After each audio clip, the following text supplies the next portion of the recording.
So, what do you guys want to talk about?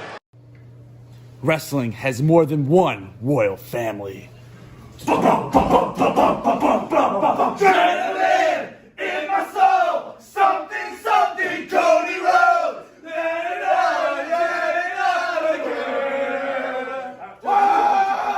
Yo, party people, what is up? If you didn't just catch the awesome ending of SmackDown, KO-ZAYNIA is now running wild, and I am all for it. We're all for it. That pop, that reaction, that's why we do long-term building of a storyline, because that was absolutely perfect. Man, guys, so much cool stuff went down on SmackDown.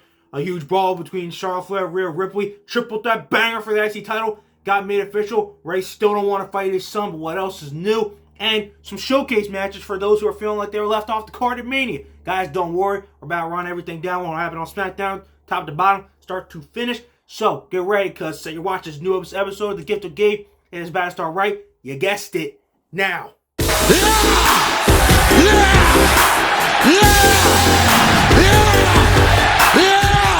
Okay, guys, like I said, let's just get things rolling with the awesome ending to SmackDown. Honestly, like the beginning segment and last segment, everything was great. Cody, we knew he was going to have to play mediator for Owens and Zayn getting back together. We knew that. That was like his other role. Because, you know, we need the battle lines to be drawn for the final stand against the Bloodline at WrestleMania 15 days from tonight. And, man, it went down, yo. Kevin Owens, he was like, dude, I've heard everything that Sami has to say. And Sami, I've heard everything he has to say, bro. But why would I want to team with someone who doesn't even want to be my friend? And then he did, and Sami had to find him and be like, yo, bro, we're friends for life, we are brothers, and dude, I love you from the bottom of my heart. And I was like, Owens is going to come back later. And in fact, he did. But yo, every single time, this is why this Bloodline stuff, they just have to talk, and like, it has those layers. Like, literally, everything Zayn said to Jay was spitting straight, 100% facts. Like, dude, you have chosen for 3 years to take Roman's crap, take his mental and physical abuse. That's what it is meant by falling in line. That's the choice you made. I made the choice to not have to put up with that anymore. Even though I love you, I love Jimmy, I love this whole freaking family. And man, that last line, he was like, you're not mad at me. You're mad at yourself because I made the choice to hit Roman with that steel chair, and you're just mad that you didn't do it first. And bro, you saw Jay's face right after that, and you know, right after the post-match brawl with KO, you see it on his face. He knows Sami, again, is right, and it's layers upon layers, leading to when Jay finally sticks the bullet in Roman Reigns' back with like a super kick or even a chair or something post-Mania, and gets us into the final chapter of this dope-ass story. But man, it's so great. Zayn and KO back together, bro. That hug, it was great. I'm just like, that's cinema! That's cinema. Get us set, bro. Zayn Owens versus the Usos for the tag titles. It's not going to be the main event of night one. It's still going to be like one of the best matches of the weekend. It's most likely going to take place on night two. I'm still hoping for my dope-ass ending of, you know, Zayn, Jimmy, and Jay just doing one more one more time handshake ending with a hug. I'm really hoping for that, bro. I might shed a tear. I'm not even going to lie. But tonight, it was dope. And now we get to have Cody, Sami, and Kevin Owens all finally as a unit standing against the Bloodline. The first inkling of that we'll probably get to see on Raw, where Roman Reigns and Cody Rhodes go face-to-face again. Guys, Road to WrestleMania is still underway, and we're at literally the finish line. We're crossing the last checkpoint, and also many bangers are getting set up for us with beautiful A-class masterful storytelling. Speaking of WrestleMania, guys, we're getting some more stuff fleshed out. You know, there were some reports that some superstars were upset about not being included on this WrestleMania card. Triple H trying to keep it, you know, short and simple, you know, quality over quantity. Well, he kind of gave a compromise. We're gonna have 2 showcase matches, fatal 4-way matches at WrestleMania. One for the women, one for the men. They didn't get too deep into it, but obviously these matches are not just being done just to do them. We're assuming, and the more details will probably come out because we only have one qualifying match now. It's for the women. Last night, Liv Morgan, Raquel Rodriguez. So a lot of people are like, yes, Liz on Mania. We're assuming these are going to be like #1 contenders matches, like for like the tag titles. Like the winner of the women's one gets shot at women's tag titles post Mania. Winner of the men's one gets tag title shot post WrestleMania. We've seen a little bit of like, you know, the reports already. Like it looks like the teams are kind of already fleshed out, and that we know we're going to get I forget all the ones for the women, but for the men, it's like Alpha Academy versus Street Profits versus Viking Raiders versus Ricochet and Braun Strowman. So either way, those matches will probably be pretty alright. I assume one night will have each, like night 1 has women's, night 2 has the men's one. So it's a nice compromise to get like those who feel like they should be on the show onto the show, like to help them out a little bit. And if it's setting us up for a nice, future awesome banger of a tag title match against future champions Sammy and KO, we're all for it. We're assuming that that's gonna get to that point because again, I doubt they're just throwing those out there and everybody's just being like, just do this and like with no real stakes. It's gonna be a number one contenders match. We just couldn't really flesh that all out here on SmackDown tonight, guys. I was talking about long-term storytelling, for like KO, Zayn, and like this whole bloodline thing. It's still long-term storytelling for Dominik and Ray, bro. He gave us that tease. He was like saying, if some punk kid came in my face and challenged me to a match at WrestleMania, I would beat his literal ass, beat the shit out of him. And the crowd was like, yes! They're like, beat his ass, beat his ass, beat his ass. But he was like, I'm still not going to do that, man, because you're not just some punk kid. You are my son. And fighting you will be my biggest disgrace as a father. I feel like they're going to put those until like that last like Monday or something. Or maybe it happens next week. We know this match is going to happen at Mania. And dude, you thought the pop for KO versus and Sammy hugging was great. Dude, you got to get, it has to be on SmackDown because you got to have Michael Cole calling it. You have to. You have to get Michael Cole calling the moment when Ray is beating Dom's ass and finally throwing hands because that's going to be a pop. That is going to be an epic pop where it's like, yes! Cole's like, yes, he's beating his ass! He's beating his stupid kid's ass! And it's going to be an all-time great moment for Michael Cole because, dude, just a gaslighter on the fire that is Dominik Mysterio. But it's great. And I cannot wait for it. I can't wait for the match. It's going to be so awesome. But, Dom really wasn't done for the rest of the night because, he had to pull Rhea and Charlotte apart during their fun little brawl that they had, on tonight's show, guys. So, look, if you haven't heard, political reasons are the reason why it's looking like we're going to get Charlotte Flair versus Rhea Ripley as the main event of night 1. A lot of people, including me, don't really think that's fair. I mean, the whole thing, and Triple H definitely saw like what people were saying, like there's like no build, like the lack of build's not right. So he had him have like some like crazy brawl. The brawl was all right, but it's like why should we care? That's the question. Why should we care? Why between the tag title match and this? Why should we care? We have a whole long list, like as long as the 1001 holds of Jericho, like long of why we should care about that match. Why do we care about this one? Like, I genuinely tell me why. This brawl was just like, okay, you added like a pinch of it.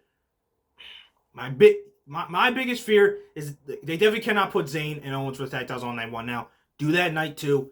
Don't put that anywhere near that match because if you put on that second to last before that SmackDown Women's title match, you will definitely see, people will be at the height and you'll see during that women's title match, it will come straight down and that is not what you want.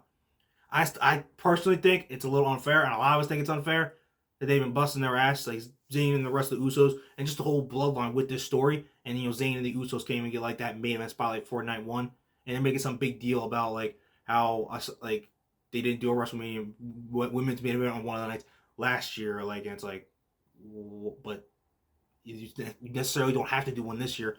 It's whatever. It is what it's gonna be. I'm not saying it's not going to be a good match, but hopefully it works out and it turns out after the match, we're like, okay, that was night 1 quality stuff, but I have a bad feeling that's not how it's going to go.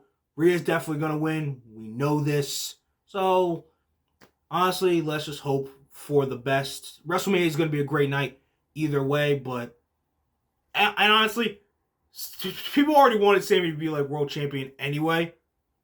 But like the fact that like they're gonna feel like he was slighted is gonna make the fan response for him even greater than it already is. And it's already spectacular to where he's literally winning a world championship later this year. So it's whatever. It's cool.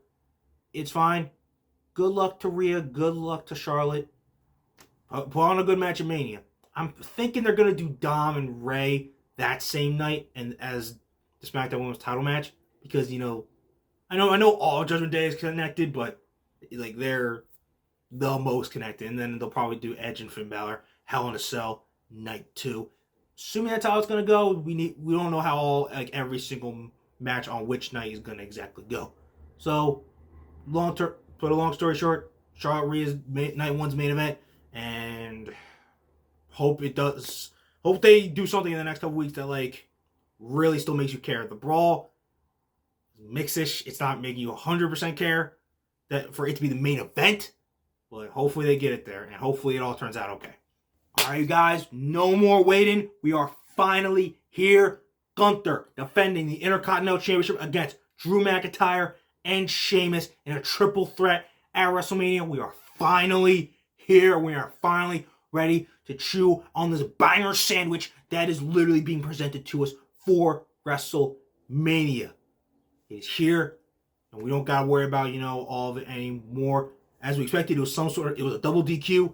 Imperium got involved, and now we got our awesome triple threat. I still don't think Gunther loses, but honestly, if he's going to lose, give it to Sheamus. Give it to Sheamus. I feel like he needs it more than Drew McIntyre. Because in terms of that, he literally will become the grandest of Grand Slam champions. And that will be his biggest and best WrestleMania moment. So if Gunther's going to lose it, drop it to Sheamus. I feel like that's the better call. No, I don't think people would hate on Drew McIntyre doing it, but Sheamus is the better of the two to win it. But again, I think the Ring General, he's going to retain at WrestleMania. He's not losing that belt until he breaks Honky Tonk Man's record and hits 450, 5 days. But hey, we'll see how it goes. The match is going to be great no matter what night it is on. I am super stoked for it. And, hopefully after Mania is over, the Banger Bros, go back to being bros again. Because, sucks they had to make them such bitter rivals. But it makes it more animosity and more personal for this matchup, which is going to make the Banger Sandwich even more juicy and have a lot more flavor to it. So, I cannot wait. Okay, guys, so that is SmackDown. We are done this Monday. A lot of cool stuff to look forward to. Street Profits, Alpha Academy, they're going to find their way to get into this Fatal 4-Way. Alpha Academy will definitely be interesting considering that, Otis or Otis is, chilling with Maximum Male Miles. So maybe this will be, the last chance for Gable to really get, his number one guy back. Thank you for, WrestleMania. And then obviously Street Profits will probably do it too. They're showcase matches, and you only need 4 teams. So that'll get fleshed out super easily. And then the Tribal Chief, the head of the table, don't adjust your calendars. He actually is showing up on Monday to confront Cody Rhodes. You already know Roman ain't going to come along. The Usos and Solo, they're going to be with them. But Cody's got full backup, y'all. It ain't just Sammy no more. He got KO, Cody, Sammy, KO, the Dynamic Trio. It is all there. Adrenaline in my soul. KO-ZAYNIA and Cody Rhodes. That is how it's going to work. And then you're not going to want to miss any other shows. Dynamite, it's going to be stacked. You got a huge dream match between Omega and, his Triple Mania opponent from 2 years ago or last year. So you're not going to miss that. And a tag title match. And then, obviously, SmackDown. You never want to miss these shows, guys. And you never want to miss what your boy, the best gifted gabber in the biz, has to say. We're 2 weeks away from WrestleMania. Literally, at this moment, we are getting ready for the first night. So, sit back. Let's enjoy the gift that is me and the gift that is WWE for WrestleMania 39 going Hollywood. I will see you guys after Monday Night Raw this Monday. Till then, you guys, stay frosty. And remember, like, subscribe, and who better to gab with than your boy, Gabe.